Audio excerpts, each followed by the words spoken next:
മക്കയിൽ ഒരുതരം ഉത്കണ്ഠ പരന്നു. രക്ഷപ്പെട്ടവർ യസ്രിബിലേക്ക് പോയിരിക്കാമെന്നാണ് ഊഹം. മുഹമ്മദ് മക്കയിൽ തന്നെയുണ്ട്. അബൂബക്കർ സ്ഥലത്തുണ്ട്. അലിയെയും കാണാനുണ്ട്. ഇവരും സ്ഥലമിടുമോ? അവരെ വിടരുത്. ഇസ്ലാമിന്റെ സംരക്ഷണത്തിനുവേണ്ടി സ്വദേശം വിട്ട മുഹാജിറുകൾ, അവരാണ് ഈ സമൂഹത്തിലെ മഹാന്മാർ. അല്ലാഹുവിന്റെ കൽപ്പനയ്ക്ക് കാത്തിരിക്കുകയാണ് നബിതങ്ങൾ. കൽപ്പന കിട്ടിയാൽ പുറപ്പെടും. യാത്രയിലെ കൂട്ടുകാരൻ അബൂബക്കർ സിദ്ദീഖ് തങ്ങളും.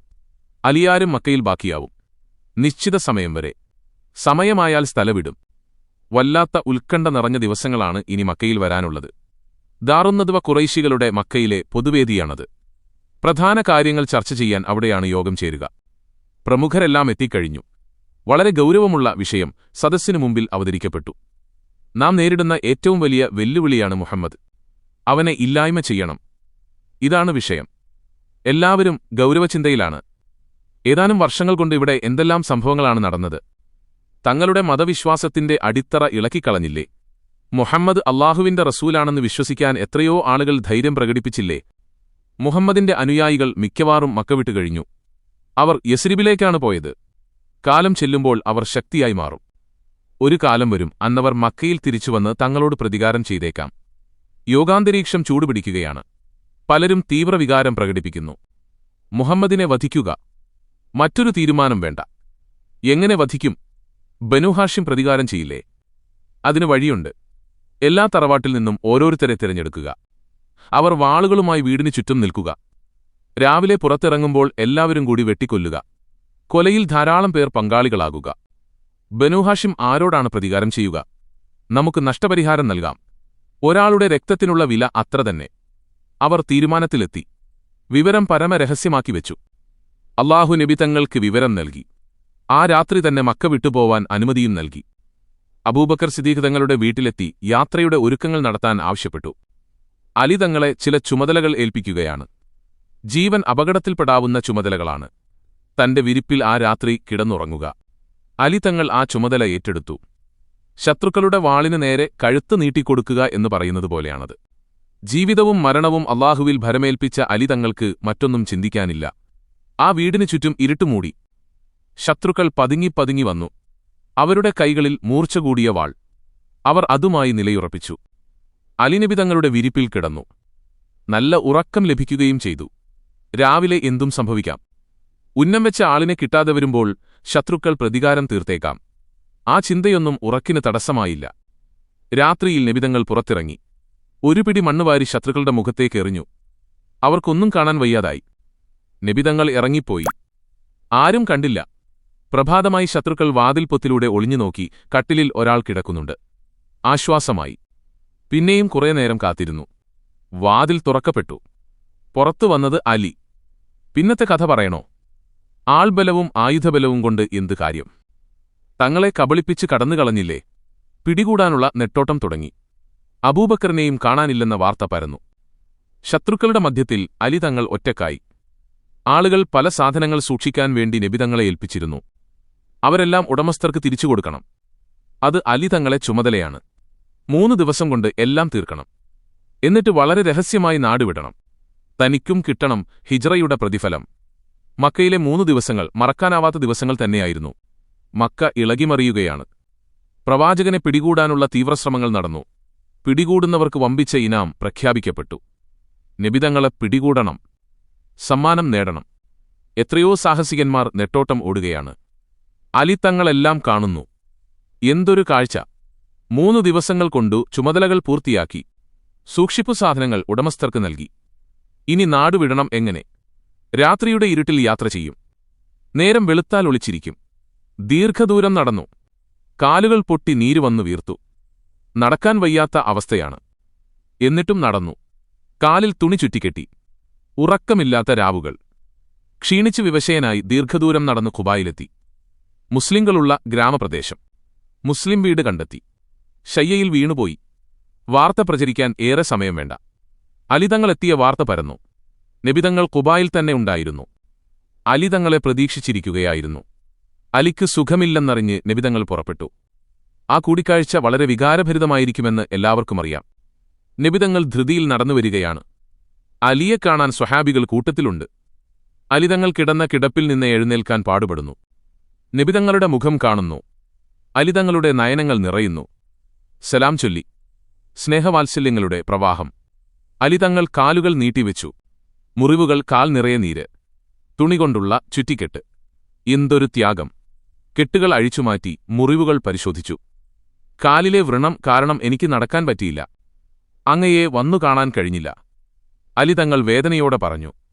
നബിതങ്ങളുടെ നയനങ്ങൾ നിറഞ്ഞൊഴുകുന്നത് ചുറ്റും നിന്നവർ കണ്ടു. നീര് വന്ന ഭാഗത്തൊക്കെ നബിതങ്ങൾ തന്റെ ഉമിനീര് പുരട്ടി ഇരുകരങ്ങൾ കൊണ്ടും കാൽ തടവിക്കൊടുത്തു. പുണ്യം നിറഞ്ഞ കരങ്ങൾ കൊണ്ടുള്ള തടവൽ. ആ തടവലിന് അത്ഭുത ശക്തിയുണ്ട്. ഈ കാലുകൾ തളർന്നുപോവരുത്. ഈ കാലുകൾ ബലം കൂടിയതാവണം. വേദന വേണ്ട. നീരുകെട്ടി ബുദ്ധിമുട്ടിയാൽ പറ്റില്ല. ഇനിയുള്ള കാലം നിരന്തരം ചലിക്കേണ്ട കാലുകളാണിത്. ഈ കാലുകൾക്കിനി വിശ്രമം കാണില്ല. അതെ, അതുതന്നെയാണ് സംഭവിച്ചത്. ആ കാലുകൾക്ക് ബലം കൂടി. ഒരിക്കലും തളർന്നില്ല. അത് റബീഉൽ അവ്വൽ മാസമായിരുന്നു. ആ മാസം മധ്യത്തോടെയാണ് അലിതങ്ങൾ ഖുബായിലെത്തിയത്. അലിതങ്ങൾ എത്തിയ ശേഷം എല്ലാവരും കൂടി യസ്രിബിലേക്ക് നീങ്ങി. യസ്രിബ് ആഹ്ലാദം കൊള്ളുകയാണ്. ആവേശകരമായ സ്വീകരണം. അൻസ്വാരികൾ മുഹാജിറുകളെ സ്വീകരിച്ചു. സ്വന്തം സഹോദരങ്ങളായിട്ടാണ് സ്വീകരിച്ചത്. നബിതങ്ങൾ അവർക്കിടയിൽ സാഹോദര്യബന്ധം സുദൃഢമാക്കി. ചരിത്രം വിസ്മയിച്ചുപോയ സാഹോദര്യബന്ധം. ഓരോ മുഹാജിറിനെയും ഓരോ അൻസ്വാരിക്ക് ഏൽപ്പിച്ചുകൊടുത്തു. സഹോദരനായി സ്വീകരിച്ച് വീട്ടിലേക്ക് കൂട്ടിക്കൊണ്ടുപോയി. എന്റെ സഹോദരൻ അലിയാകുന്നു, നബിതങ്ങൾ പ്രഖ്യാപിച്ചു. സ്വഹാബികൾ സന്തോഷപൂർവ്വം ആ പ്രഖ്യാപനം സ്വാഗതം ചെയ്തു. പല ചരിത്രകാരന്മാരും ഇങ്ങനെ രേഖപ്പെടുത്തിയിട്ടുണ്ട്. മറ്റു ചില റിപ്പോർട്ടുകളിൽ ഇങ്ങനെ കാണാം: അലി തങ്ങളെ സഹോദരനായി സ്വീകരിച്ചത് സഹൽ ബിൻ ഹുനൈഫായിരുന്നു. അലി തങ്ങൾ എപ്പോഴും നബിതങ്ങളുടെ നോട്ടത്തിലും പരിഗണനയിലും തന്നെയായിരുന്നു. പല ചുമതലകൾ നിർവഹിക്കാൻ അദ്ദേഹത്തെ ചുമതലപ്പെടുത്തിയിരുന്നു. എല്ലാം കൃത്യമായി ചെയ്തു തീർക്കും. സത്യവിശ്വാസികളുടെ ആദരവ് നേടുകയും ചെയ്യും. വിലായത്തിന്റെ ഉന്നത പദവിയാണ് അലി തങ്ങൾ വഹിച്ചത്. ദാരിദ്ര്യം ആ മഹാനെ വിട്ടുപോയതേയില്ല. പല നാളുകളിലും പട്ടിണിയിലായിരുന്നു. യഥാർത്ഥ മഹാന്മാരുടെ അവസ്ഥയാണത്. നബിതങ്ങളുടെ ഓമന മകൾ ഫാത്തിമ, ഏറ്റവും ഇളയ മകൾ. പൊന്നുമോളെ ലാളിച്ചു മതിയായില്ല. അതിനു മുമ്പേ ഉമ്മ ഖദീജ ബീവി വഫാത്തായി. ഫാത്തിമ കൊച്ചുകുട്ടിയാണ്. ഉമ്മ പോയി ഇത്താത്തമാരാണ് മോളെ നോക്കി വളർത്തിയത്. മൂത്ത ഇത്താത്ത സൈനബ്. എന്തൊരു സ്നേഹമാണ് ഇത്താത്തക്ക്. അവരുടെ നേരെ ഇളയതാണ് റുഖിയ ഇത്താത്ത. അവർ ഭർത്താവിനോടൊപ്പം അബ്സീനിയയിലായിരുന്നു. പിന്നെയുള്ളത് ഇളയ ഇത്താത്ത ഉമ്മുകുൽസൂം. സൈനബും ഉമ്മുകുൽസൂമുമാണ് ഓമനയായ ഫാത്തിമയെ ലാലിച്ചു വളർത്തിയത്. നബിതങ്ങളുടെ തനിപ്പകർപ്പാണ് ഫാത്തിമ. അതേ നടത്തം, ഭാവം. നബിതങ്ങൾ ഫാത്തിമയോട് കാണിച്ച സ്നേഹവാത്സല്യങ്ങൾ വിവരിക്കാൻ വാക്കുകളില്ല. ഫാത്തിമയ്ക്ക് ഇത്താത്തമാരെ വല്ലാത്ത ഇഷ്ടമായിരുന്നു. പിൽക്കാലത്ത് ഫാത്തിമ ബീവി 2 പെൺകുട്ടികളെ പ്രസവിച്ചു. അവർക്ക് സൈനബ് എന്നും ഉമ്മുകുൽസൂം എന്നും പേരിട്ടു. ഇത്താത്തമാരോടുള്ള സ്നേഹം അങ്ങനെയാണ് പ്രകടിപ്പിച്ചത്. കുട്ടിക്കാലത്ത് ഫാത്തിമയോട് കാണിച്ച അതേ സ്നേഹപ്രകടനം മുതിർന്ന ശേഷവും നബിതങ്ങൾ മകളോട് കാണിച്ചിരുന്നു. ഫാത്തിമ ബീവി വരുമ്പോൾ എഴുന്നേറ്റുനിന്ന് സ്വീകരിക്കുകയും കെട്ടിപ്പിടിക്കുകയും മുത്തം കൊടുക്കുകയും തന്റെ ഇരിപ്പിടത്തിൽ തന്നെ ചേർത്തിരുത്തും. നബിതങ്ങളും സ്വഹാബികളും യസ്രിബിലെത്തിയതോടെ ആ പട്ടണത്തിന്റെ പേര് തന്നെ മാറ്റപ്പെട്ടു. ഹിജ്റയ്ക്ക് ശേഷം യസ്രിബ് മദീനയായി. ഹിജ്റ വന്നിട്ട് 1 വർഷം കടന്നുപോയി. ഇത് 2ാം വർഷം. ഹിജ്റ 2ാം വർഷത്തിന് പല പ്രാധാന്യങ്ങളുമുണ്ട്. റമദാൻ നോമ്പ് നിർബന്ധമാക്കപ്പെട്ടത് ഈ വർഷമാണ്. സക്കാത്ത് നിർബന്ധമായി വന്ന വർഷം. ചെറിയ പെരുന്നാളും വലിയ പെരുന്നാളും വന്നു. ഫിത്തർ സക്കാത്തും ഉദ്ഹിയ്യത്തും വന്നു. ബദ്ർ യുദ്ധം നടന്നു. ഹിജ്റ 2ാം വർഷത്തിൽ തന്നെയാണ് അലി തങ്ങൾ വിവാഹിതനാവുന്നത്. ഉമ്മുസലമ ബീവി നബിതങ്ങളുടെ പ്രിയ പത്നി. ഒരു ദിവസം നബിതങ്ങൾ അവരെ കാണാൻ വന്നു. അവർ അകത്തിരുന്നു സംസാരിക്കുകയാണ്. മുൻവാതിൽ അടഞ്ഞുകിടന്നു. പുറത്തുനിന്നൊരാൾ വാതിലിൽ മുട്ടി. ആരാണ്? ഉമ്മുസലമ ബീവി ചോദിച്ചു. നബിതങ്ങൾ ഇങ്ങനെ പറഞ്ഞു: ഉമ്മുസലമ, വാതിൽ തുറന്നുകൊടുക്കൂ. അല്ലാഹുവും അവന്റെ റസൂലും ഇഷ്ടപ്പെടുന്ന ഒരാളാണ്. പുറത്തു പറയൂ, ആരാണയാൾ? ഉമ്മുസലമ ബീവി ചോദിച്ചു. എന്റെ ഏറ്റവും ഇഷ്ടപ്പെട്ട സഹോദരൻ. പിന്നെ ഒന്നും ചോദിച്ചില്ല. ധൃതിയിൽ വാതിൽ തുറന്നു. ആഗതൻ കടന്നുവന്നു. അലിത്തങ്ങളാണ്. ഉമ്മുസലമ ബീവി വേഗത്തിലകത്തേക്ക് പോയി. അലിത്തങ്ങൾ ഗൗരവമുള്ള ഒരു കാര്യം പറയാൻ വന്നതാണ്. വാക്കുകൾ പുറത്തു വരുന്നില്ല. ദൃഷ്ടികൾ താഴ്ത്തിനിന്നു. ഇരിക്കൂ അലി, നബിതങ്ങൾ പറഞ്ഞു. അലി തങ്ങൾ എടുത്തു. മൗനം തന്നെ. എന്തു പറയാനാണ് വന്നത്? പറഞ്ഞോളൂ. എന്തു പറഞ്ഞാലും പരിഗണിക്കും. അലി തങ്ങൾ സംസാരിച്ചു വല്ലാത്തൊരു ആവേശത്തോടെ. അല്ലാഹുവിന്റെ റസൂലേ, അങ്ങയാണ് എനിക്ക് ഏറ്റവും ഇഷ്ടപ്പെട്ടയാൾ. എന്റെ പിതാവിനേക്കാളും മാതാവിനേക്കാളും ഞാൻ അങ്ങയെ ഇഷ്ടപ്പെടുന്നു. ഒന്നും അറിയാത്ത കുട്ടിയായിരുന്നപ്പോൾ അങ്ങ് എന്നെ കൊണ്ടുപോയി വളർത്തി. എന്നെ സംസ്കാരം പഠിപ്പിച്ചു. വിശുദ്ധ ഖുർആൻ പഠിപ്പിച്ചു. നല്ലതും ചീത്തയും വേർതിരിച്ചു തന്നു. എന്നെ മനുഷ്യനാക്കി വളർത്തി. അങ്ങയോടല്ലാതെ മറ്റാരോടും എന്റെ കാര്യങ്ങൾ പറയാനില്ല. അലി: പറയൂ, എന്താണ് നിനക്ക് വേണ്ടത്? എനിക്കൊരു കുടുംബജീവിതം വേണം, വിവാഹം വേണം. അലി: നീ ആരെ വിവാഹം കഴിക്കാൻ ആഗ്രഹിക്കുന്നു? അങ്ങയുടെ മകൾ ഫാത്തിമയെ എനിക്ക് വിവാഹം ചെയ്തു തരുമോ? അകത്തുനിന്ന് സംഭാഷണം ശ്രദ്ധിക്കുകയാണ് ഉമ്മുസ്സലമ ബിഇവി. അവർ നബി തങ്ങളുടെ മുഖത്തേക്ക് നോക്കി. മനോഹരമായ ചുണ്ടുകളിൽ പുഞ്ചിരി വിടരുന്നു. മുഖത്ത് പ്രകാശം പരക്കുന്നു. നബിതങ്ങൾ വളരെ സന്തോഷത്തിലാണ്. അലി: നിന്റെ കൈവശം എന്താണുള്ളത്? ഫാത്തിമക്ക് മഹർ കൊടുക്കാൻ. അലി തങ്ങളെ മുഖം വാടി ദുഃഖത്തോടെ മറുപടി നൽകി. എന്റെ അവസ്ഥ അങ്ങേക്കറിയാമല്ലോ. എന്റെ കൈവശം പണമൊന്നുമില്ല. എന്റെ വാളും പടയങ്കിയും ഒട്ടകവുമല്ലാതെ മറ്റൊന്നും എന്റെ കൈവശമില്ല. നബിതങ്ങൾ ഫാത്വിമയെ സമീപിച്ചു. എന്നിട്ട് ചോദിച്ചു: മോളെ ഫാത്വിമ, ഞാനൊരു കാര്യം ചോദിക്കാം, മനസ്സിലുള്ളത് തുറന്നു പറയണം. അലി നിന്നെ വിവാഹം ചെയ്യാൻ ആഗ്രഹിക്കുന്നു. നിന്റെ അഭിപ്രായമെന്താണ്? മനോഹരമായ മുഖത്ത് നാണം പരന്നു. അവർ സ്വരം താഴ്ത്തി പറഞ്ഞത് ഇത്രമാത്രം: അല്ലാഹുവിന്റെയും അവന്റെ റസൂലിന്റെയും ഇഷ്ടമാണ് എന്റെ ഇഷ്ടം. വിവാഹത്തിന് സമ്മതമാണെന്ന് മനസ്സിലായി. നബിതങ്ങൾ അലി തങ്ങളെ ഇങ്ങനെ അറിയിച്ചു: ഫാത്വിമക്ക് 400 ദിർഹം മഹർ നൽകണം. നിന്റെ പടയങ്കി വിറ്റ് പണമുണ്ടാക്കുക. അലി തങ്ങൾ പടയങ്കി വിറ്റു മഹറിനുള്ള പണമായി. നബിതങ്ങൾ തന്റെ ഭൃത്യൻ അനസ് എന്നവരെ വിളിച്ചുവരുത്തി. നീ പോയി അബൂബക്കർ, ഉമർ, ഉസ്മാൻ, ത്വൽഹ, സുബൈർ എന്നീ മുഹാജിറുകളെയും അത്രയും എണ്ണം അൻസ്വാരികളെയും വിളിച്ചുകൊണ്ടുവരിക. അനസ് പോയി എല്ലാവരെയും വിവരമറിയിച്ചു. എല്ലാവരും വന്നുചേർന്നു. അനുഗ്രഹീതമായ സദസ്സ്. നബിതങ്ങൾ ഖുതുബ നിർവഹിച്ചു. 400 ദിർഹം മഹ്റിനു പകരം ഫാത്തിമയെ അലിക്ക് വിവാഹം ചെയ്തു കൊടുക്കുന്നതായി അറിയിച്ചു. അലി തങ്ങൾ പറഞ്ഞു: ഞാൻ സ്വീകരിച്ചു. തൃപ്തിപ്പെട്ടു. ആ മഹാന്മാർ നിക്കാഹിന് സാക്ഷികളായി. എല്ലാ മനസ്സുകളിലും സന്തോഷം നിറഞ്ഞുനിന്നു. എന്തൊരു ഭക്തിനിർഭരമായ അന്തരീക്ഷം! എല്ലാം വളരെ ലളിതം. ആർഭാടങ്ങളില്ല. പൊലിപ്പും പൊങ്ങച്ചവുമില്ല. മാതൃകാ വിവാഹം. അല്ലാഹുവിന് നന്ദി പ്രകടിപ്പിച്ചുകൊണ്ട് അലിതങ്ങൾ സുജൂദ് ചെയ്തു.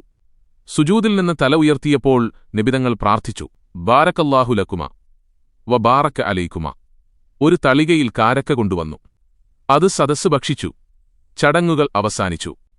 ബദർ യുദ്ധത്തിന് ശേഷമായിരുന്നു വിവാഹം. വിവാഹവാർത്ത മദീന നിവാസികളെ സന്തോഷിപ്പിച്ചു. അലി തങ്ങളും ഫാത്വിമ ബീവിയും അവരിൽ നിന്നാണ് ഇനി അനുഗ്രഹീതമായ തലമുറ വരാൻ പോകുന്നത്. ശാഖോപശാഖകളായി ലോകമെങ്ങും വ്യാപിക്കാൻ പോകുന്ന അഹ്ലുബൈത്ത്. അഹ്ലുബൈത്ത് സകല മനുഷ്യർക്കുമുള്ള അഭയകേന്ദ്രം. അതിൽ അഭയം പ്രാപിച്ചവർക്ക് രക്ഷ, അല്ലാത്തവർക്ക് അരക്ഷിതാവസ്ഥ. ഏതാനും മാസങ്ങൾക്ക് ശേഷമാണ് പുതിയ പെണ്ണിനെ കൂട്ടിക്കൊണ്ടുപോകുന്ന ചടങ്ങ് നടന്നത്. അന്ന് വലീമത്ത് നടത്തണം. വിവാഹസദ്യ വേണം. ഒരാടിനെ വാങ്ങണം. കുറച്ച് റൊട്ടിയുണ്ടാക്കണം. അതാണ് അലി തങ്ങളെ മനസ്സിലെ ആഗ്രഹം. അതിനുവേണ്ടി കുറച്ചു പണം. എവിടെ നിന്നുണ്ടാക്കും? മനസ്സിൽ ചെറിയൊരാശയം വിരിഞ്ഞു.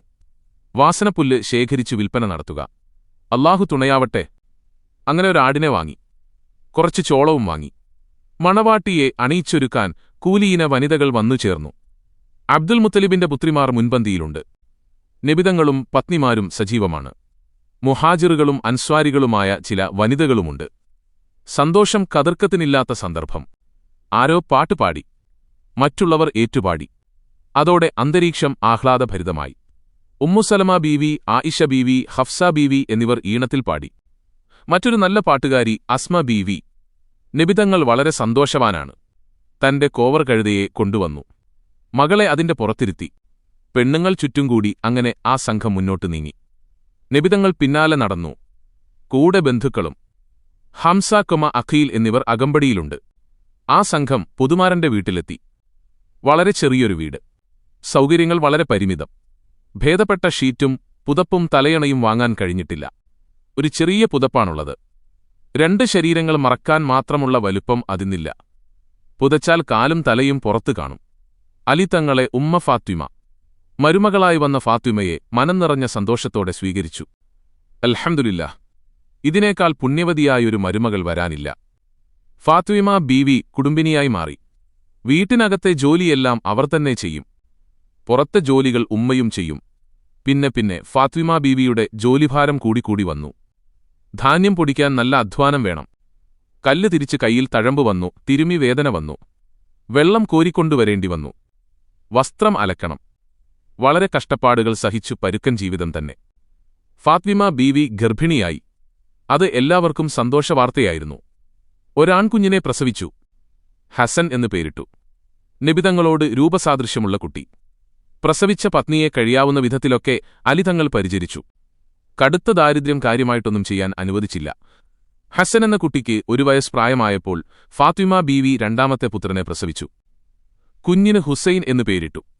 ഹസനും ഹുസൈനും ഈ സമൂഹത്തിന് ലഭിച്ച പ്രകാശദീപങ്ങളായിത്തീർന്നു. നബിതങ്ങൾ ആ കുഞ്ഞുങ്ങളെ അഗാധമായി സ്നേഹിച്ചു, അവരുടെ കളിയിലും ചിരിയിലും പങ്കുകൊണ്ട്. അവർ മുട്ടുകാലിൽ ഇഴഞ്ഞു നടക്കുമ്പോൾ നബിതങ്ങളും അവരോടൊപ്പം മുട്ടുകാലിൽ നടന്നു. നബിതങ്ങളുടെ ശിരസ്സ് പിടിച്ച് താഴ്ത്തും. എന്നിട്ട് പിരടിയിൽ കയറിയിരിക്കും, ചിരിച്ചു രസിക്കും.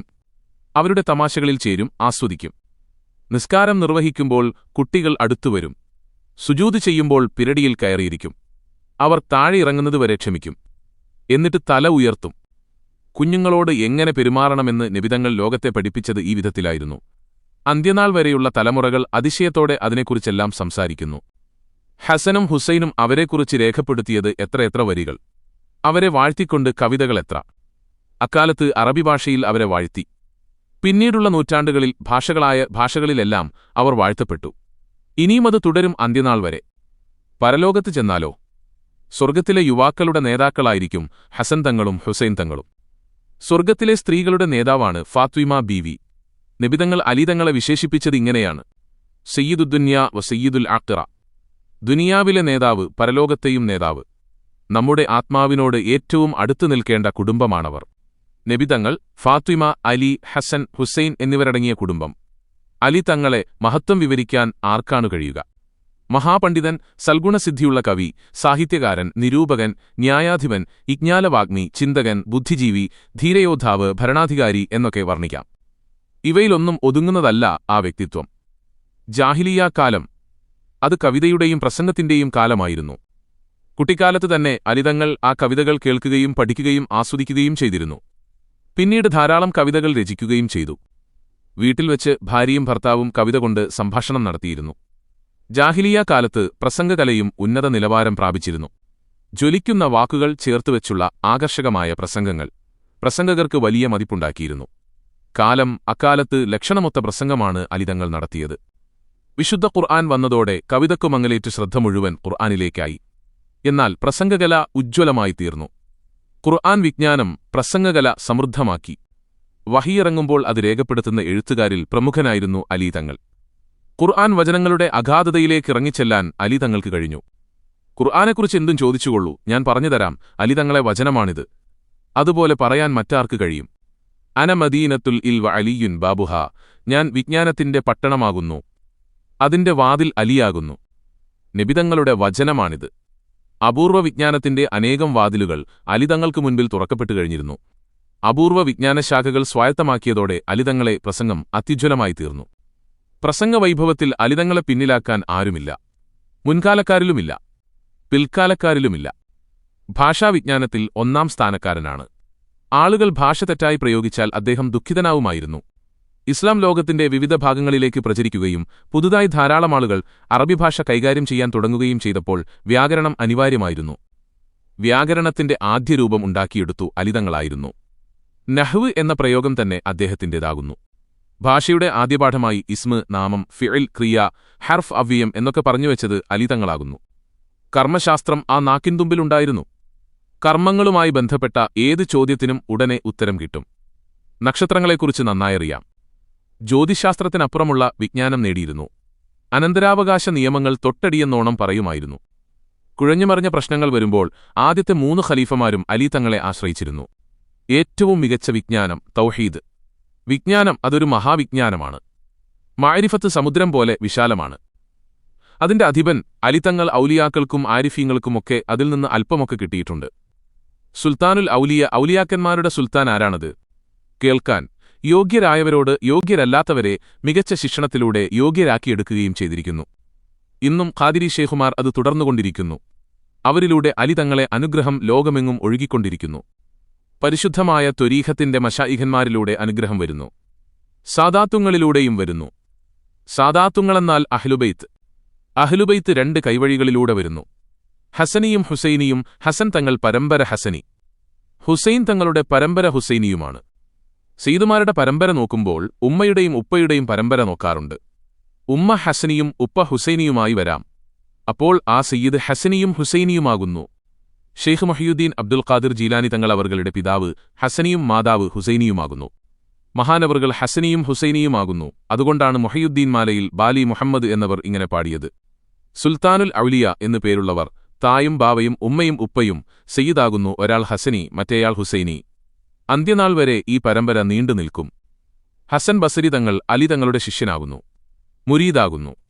ആ മഹാന്റെ പരമ്പരയും നീണ്ടു നിൽക്കും. അലി തങ്ങൾ എന്നും സജീവ സാന്നിധ്യമാണ്.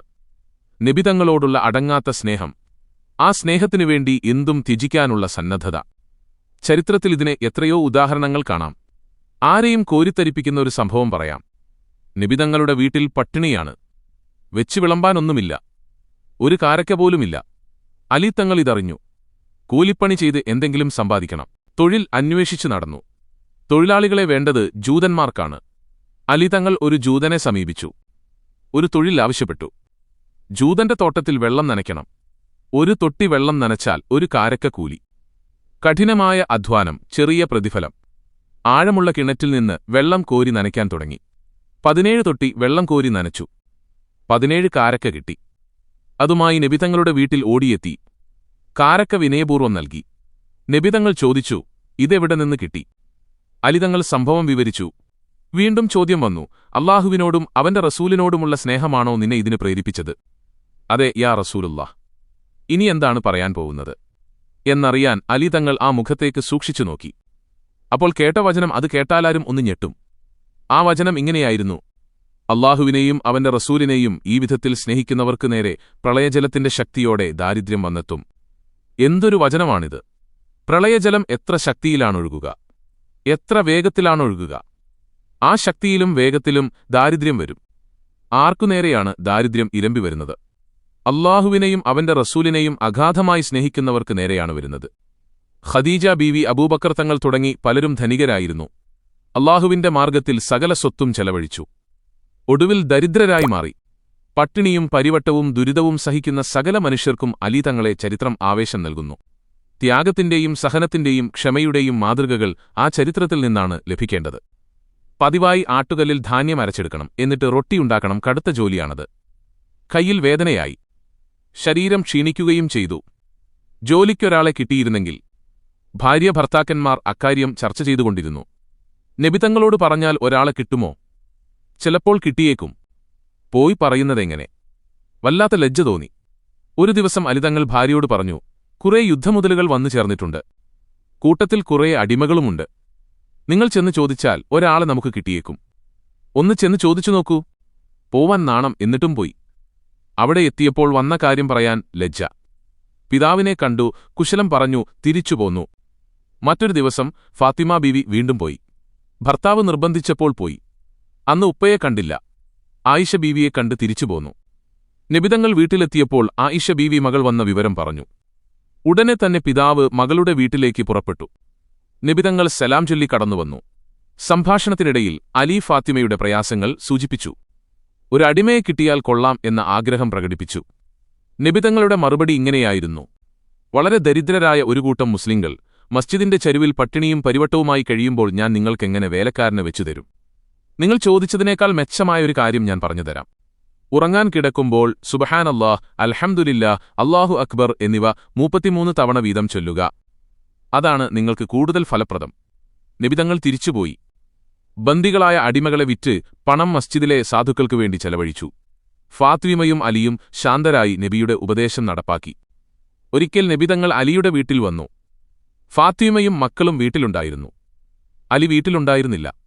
അദ്ദേഹം മസ്ജിദിലാണെന്ന് വിവരം കിട്ടി. ക്ഷേമാന്വേഷണങ്ങൾ നടത്തിയ ശേഷം നബിതങ്ങൾ മസ്ജിദിലേക്ക് നടന്നു. അലി കിടക്കുകയായിരുന്നു. വയറിന്റെ ഭാഗത്തുനിന്ന് പുതപ്പ് നീങ്ങിയിട്ടുണ്ട്. വയറിന്മേൽ മണ്ണ് പുരണ്ടിട്ടുണ്ട്. നബിതങ്ങൾ തന്റെ അനുഗ്രഹീത കരങ്ങൾ കൊണ്ട് മണ്ണ് തുടച്ചു കളഞ്ഞു. എന്നിട്ട് പറഞ്ഞു, ഇരിക്കൂ അബൂതുറാബ്. മണ്ണിന്റെ പിതാവ് അലിതങ്ങൾക്ക് ആ പ്രയോഗം വളരെ ഇഷ്ടപ്പെട്ടു. 2 തവണ അബൂതുറാബ് എന്ന് വിളിച്ചു. അങ്ങനെ ഒരു വിളിപ്പേര് പ്രസിദ്ധമാവുകയും ചെയ്തു. ബദർ രണാങ്കണത്തിൽ അലിതങ്ങൾ അവர்களுടെ ധീര പോരാട്ടം ആർക്കാണ് മറക്കാനാവുക?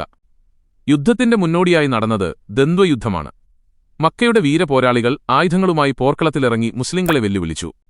ഉത്ബത്ത് ബിനു റബീഅ, സഹോദരൻ ഷെയ്ബത്ത്, വലീദ്, 3 അൻസാരികൾ വെല്ലുവിളി സ്വീകരിച്ചു പോരിനിറങ്ങി. ശത്രുക്കൾ ഇങ്ങനെ വിളിച്ചു പറഞ്ഞു: നിങ്ങളെ ഞങ്ങൾക്കാവശ്യമില്ല, മക്കയിൽ നിന്ന് ഓടിവന്നവരില്ലേ, അവരിറങ്ങട്ടെ. ഉത്ബത്തും ഷൈബത്തും പോരാട്ടത്തിൽ വീരന്മാരാണ്. യുദ്ധത്തിലും കുതിരസവാരിയിലും അവരെ വെല്ലാൻ ആരുമില്ല. ഇതെല്ലാം നന്നായറിയാവുന്ന നബിതങ്ങൾ അവരെ നേരിടാൻ ആരെയാണ് നിയോഗിച്ചത്? തനിക്ക് ഏറ്റവും പ്രിയപ്പെട്ട അടുത്ത ബന്ധുക്കളെ, ഹംസ, അലി, ഉബൈദത്ത് എന്നിവരെ.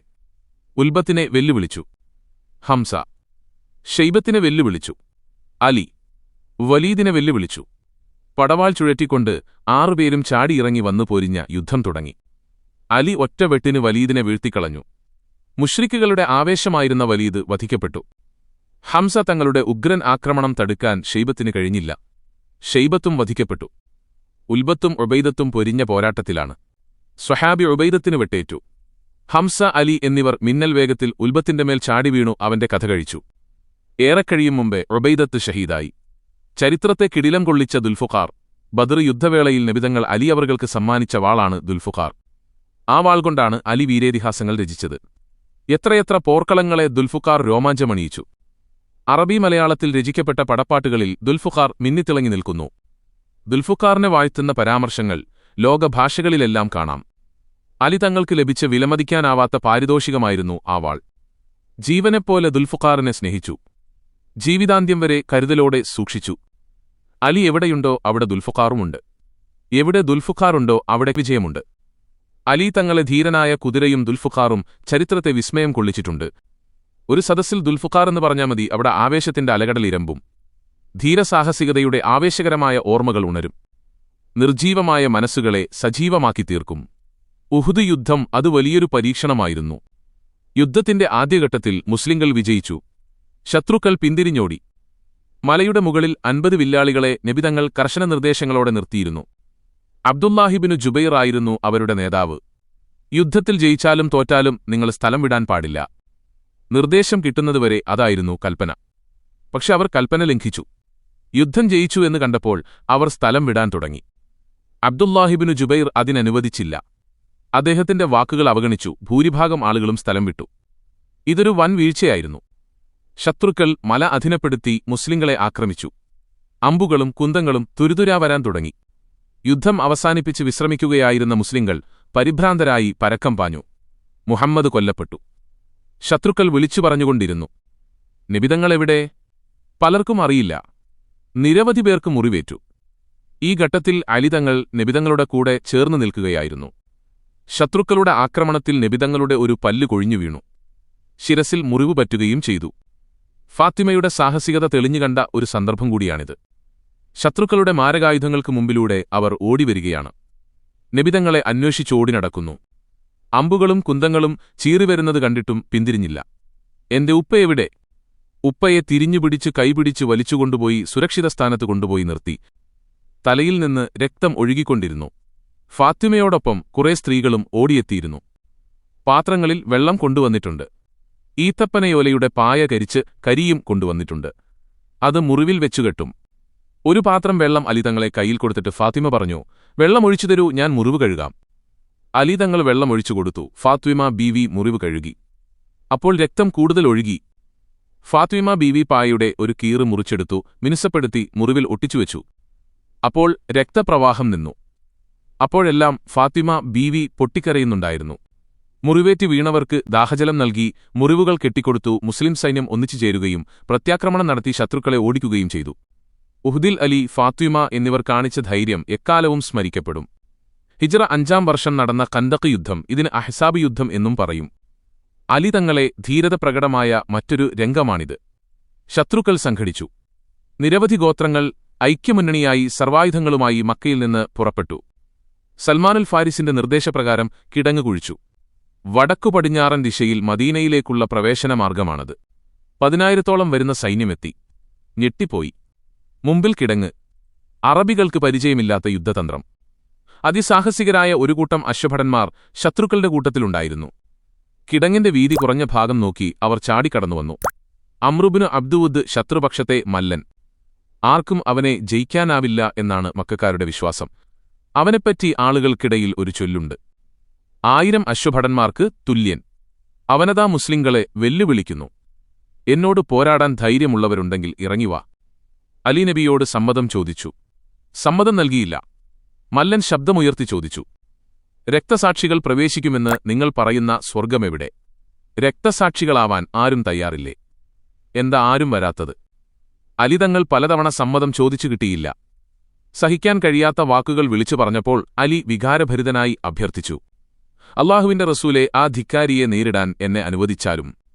നബി അനുവാദം നൽകി. ദുൽഫുഖാർ ചുഴറ്റിക്കൊണ്ട് രണാങ്കണത്തിലേക്ക് കുതിച്ച അലി തങ്ങളെ കണ്ടപ്പോൾ മല്ലൻ പരിഹസിച്ചു. നിന്നെക്കാൾ പ്രായമുള്ള ആരും വരാൻ തയ്യാറില്ലേ? ആർക്കും ധൈര്യമില്ലേ? എടാ കുട്ടി, കയറിപ്പോവൂ. നിന്റെ രക്തമൊഴുക്കാൻ ഞാൻ ഇഷ്ടപ്പെടുന്നില്ല. അലി തങ്ങൾ വിളിച്ചു പറഞ്ഞതിങ്ങനെ. അല്ലാഹുവാണ് നിന്റെ രക്തമൊഴുക്കുന്നത് എനിക്കിഷ്ടമാണ്. മല്ലൻ കോപകുലനായി തന്റെ മൂർച്ചയേറിയ വാൾ ആഞ്ഞുവീശി. അലിയുടെ കൈവശം തോൽപരിചയാണുണ്ടായിരുന്നത്, അതുകൊണ്ട് വെട്ടുതടുത്തു. പരിച വെട്ടിമുറിച്ചു വാൾ തലയിൽ കൊണ്ടു. അലിമല്ലന്റെ കഴുത്തിലെ ഞരമ്പ് ലക്ഷ്യം വെച്ചു ചാടിയൊരു വെട്ട്. ലക്ഷ്യം തെറ്റിയില്ല, രക്തം ചീറ്റി. അവൻ നിലത്തു വീണു. ചാടി എണീക്കാൻ നോക്കുമ്പോൾ വീണ്ടും വെട്ട്. മല്ലൻ രക്തത്തിൽ കുളിച്ചു മരണപ്പെട്ടു. അല്ലാഹു അക്ബർ! അലി ഉറക്കെ തക്ബീർ ചൊല്ലി. ബദർ യുദ്ധത്തിൽ അലിയാണ് പതാക വഹിച്ചത് എന്ന് ചിലർ രേഖപ്പെടുത്തിയിട്ടുണ്ട്. ഉഹുദ് പോർക്കളത്തിൽ മിസ്അബ് ഇബ്നു ഉമൈർ ആയിരുന്നു പതാക വഹിച്ചത്. അദ്ദേഹം വീരരക്തസാക്ഷിയായി തീർന്നപ്പോൾ അലി പതാക ഏറ്റുവാങ്ങി. എല്ലാ മനസ്സുകളും അലിതങ്ങളുടെ പേരിൽ അഭിമാനം കൊണ്ടു. ഹിജ്റ 6-ാം വർഷം നബിതങ്ങളും സ്വഹാബികളും ഉംറ നിർവഹിക്കാൻ വേണ്ടി മക്കയിലേക്ക് പുറപ്പെട്ടു. ഹുദൈബിയ എന്ന സ്ഥലത്തെത്തിയപ്പോൾ ഖുറൈശികൾ തടഞ്ഞു. മക്കയിൽ പ്രവേശിക്കാൻ സമ്മതിച്ചില്ല. പല ചർച്ചകൾ നടന്നു. ഒരു സന്ധിയുണ്ടാക്കാൻ തീരുമാനിച്ചു. സന്ധിവ്യവസ്ഥകൾ എഴുതാൻ നബിതങ്ങൾ നിയോഗിച്ചത് അലിതങ്ങളെയായിരുന്നു. നബിതങ്ങൾ ഇങ്ങനെ എഴുതാൻ ആവശ്യപ്പെട്ടു. ബിസ്മില്ലാഹിർ റഹ്മാനിർ റഹീം. ഖുറൈശികളുടെ പ്രതിനിധിയായ സുഹൈലുബ്നു അംർ ഉടനെ എതിർത്തു. അറബികളുടെ പാരമ്പര്യപ്രകാരം ബിസ്മി എഴുതണം, ബിസ്മിക്കല്ലാഹുമ്മ എന്നെഴുതണം. അങ്ങനെ എഴുതിക്കൊള്ളാൻ നബിതങ്ങൾ ആവശ്യപ്പെട്ടു. അലി അങ്ങനെ എഴുതി. നബിതങ്ങൾ അടുത്ത വാചകം പറഞ്ഞുകൊടുത്തു. അല്ലാഹുവിന്റെ റസൂലായ മുഹമ്മദിൽ നിന്ന്. ഉടനെ സുഹൈൽ ചാടിയണീറ്റ് പറഞ്ഞു, അത് പറ്റില്ല. അബ്ദുള്ളയുടെ മകൻ മുഹമ്മദിൽ നിന്ന് എന്നെഴുതണം. നബിതങ്ങൾ പറഞ്ഞ ഉടനെ അലി റസൂലുള്ളാഹി എഴുതി കഴിഞ്ഞിരുന്നു. അത് വെട്ടാൻ നബിതങ്ങൾ കൽപ്പിച്ചു. അത് വെട്ടിക്കളയാൻ എന്നെക്കൊണ്ടാവില്ല. അലി തയ്യാറായില്ല. നബിതങ്ങൾ തന്നെ അത് വെട്ടിക്കളഞ്ഞു. അലി എഴുതി, മുഹമ്മദ് ഇബ്നു അബ്ദില്ല. പ്രത്യക്ഷത്തിൽ സന്ധിവ്യവസ്ഥകൾ മുസ്ലിംകൾക്കനുകൂലമായി തോന്നിയില്ല. എന്നാൽ അതൊരു വൻവിജയമായിരുന്നുവെന്ന് കാലം തെളിയിച്ചു. ഹിജ്റ 7-ാം വർഷം നടന്ന ഖൈബർ യുദ്ധം അലി തങ്ങളെ വ്യക്തിത്വം വെട്ടിത്തിളങ്ങിയ സന്ദർഭം.